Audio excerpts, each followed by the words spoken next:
इंदिरा भवन जवाहर भवन कर्मचारी महासंघ का चुनाव चल रहा था।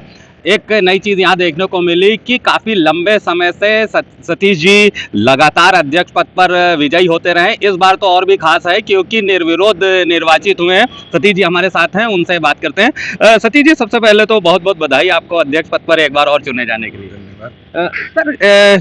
काफी समय से आप कर्मचारी यूनियन के अध्यक्ष हैं। इस बार क्या विशेष प्राथमिकताएं होंगी कर्मचारियों के लिए आप? देखिए, सबसे पहले मैं अपने दोनों भवनों के कर्मचारियों के प्रति हृदय की गहराइयों से कृतज्ञता ज्ञापित करता हूं, जिन्होंने पिछले 24 वर्षों से मेरे ऊपर विश्वास व्यक्त किया है। और अगर मैं उनकी विश्वास की कसौटी पर खरा उतरा हूं, तभी तो मुझे लगातार वो निर्वाचित करते चले आ रहे हैं। इस बार लगातार दूसरी बार निर्विरोध रूप से मुझे निर्वाचित किया है। तो मेरा प्रयास भी रहता है कर्मचारी जो विश्वास मुझ पर व्यक्त कर रहा है, उसके विश्वास पर कहीं कमज़ोर न होने दूं। और यही कारण है कि लगातार कर्मचारी हमारे ऊपर आस्था व्यक्त कर रहा है, विश्वास व्यक्त कर रहा है। और जो आप इतने लंबे समय से यहाँ पर अध्यक्ष के रूप में बता रहे हैं, बात कर रहे हैं, तो इसके पीछे महासंघ की उपलब्धियों का एक लंबी फहरिस्त है। जब मैं पहली बार यहाँ पर अध्यक्ष बना था तो इन दोनों बिल्डिंगों में शुद्ध पीने का पानी भी नहीं मिलता था। आज दोनों भवनों के हर तल पर एक एक दो दो वाटर कूलर विद आरओ, दोनों भवनों की सुरक्षा व्यवस्था, 24 घंटे हमारे भूतपूर्व सैनिक, 3 तरह की dispensary, Ayurvedic, allopathic, homeopathic, multi level parking, हमारा इंदिरा भवन को सेंट्रली एयर कंडीशनड कराना, रेलवे का रिजर्वेशन काउंटर, जवाहर भवन इंदिरा भवन की सारी लिफ्टों को बदलवाना, बहुत सारे ऐसे काम हैं, महिला कॉमन हॉल का निर्माण, बहुत सारे काम ऐसे हैं जो महासंघ ने करवाया है। और इसके साथ साथ महासंघ की सबसे बड़ी जो उपलब्धि है, वो कर्मचारी एक निर्भीक वातावरण में काम कर रहा है। यद्यपि कुछ अधिकारी इस प्रकार के आ गए हैं जिनको मैं सचेत भी करना चाहता हूं कि कर्मचारियों का उत्पीड़न किसी भी दशा में बर्दाश्त नहीं किया जाएगा।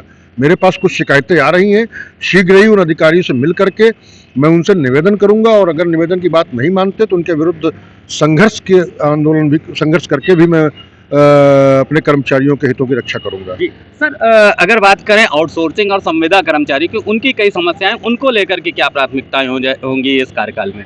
देखिए, ये सबसे बड़ा ज्वलंत इस समय का, आज की तारीख का मुद्दा है। आउटसोर्सिंग कर्मचारियों का शोषण जिस प्रकार से हो रहा है, मैं पूरे विश्वास के साथ कह सकता हूं कि नियमित कर्मचारियों से ज़्यादा काम आउटसोर्सिंग कर्मचारियों को मात्र 8 से 10 हज़ार रुपया वेतन दे करके लिया जा रहा है, जो वास्तव में बड़ा पीड़ादायक है।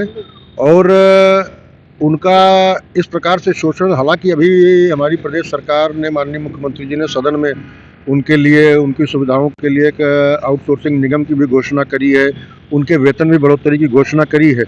लेकिन मेरी सरकार से ये मांग है, जो रिक्त पद हैं उनके सापेक्ष जो हमारे आउटसोर्सिंग के कर्मचारी काम कर रहे हैं, उनको विनियमित करके एक पक्की नौकरी देने का काम सरकार को करना चाहिए। जी सर, आजकल विभागों में एक चलन सा हो गया है कि केवल आउटसोर्सिंग से कर्मचारी रखे जा रहे हैं, कर्मचारियों को नियमित नहीं किया जा रहा। उसको लेकर के क्या लड़ाई लड़ने वाले हैं? ये बहुत चिंता का विषय है।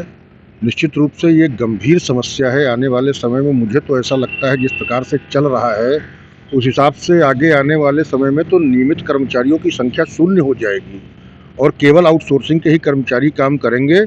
तो ये बड़ा चिंता का विषय है। मैं पूरे प्रदेश के कर्मचारी संगठनों से, पूरे प्रदेश के कर्मचारियों से ये अपील कर रहा हूं कि इस मुद्दे पर केवल जवाहर भवन, इंदिरा भवन ही नहीं, पूरे प्रदेश के कर्मचारी साथियों को सब एकजुट होकर के और इस बात के लिए संघर्ष करना चाहिए जो पद हमारे रिक्त पड़े हुए हैं। सर, एक आखिरी सवाल आपसे जानना चाहेंगे कि भारत में कर्मचारी लंबे समय से पुरानी पेंशन की बहाली को लेकर के आंदोलनरत हैं।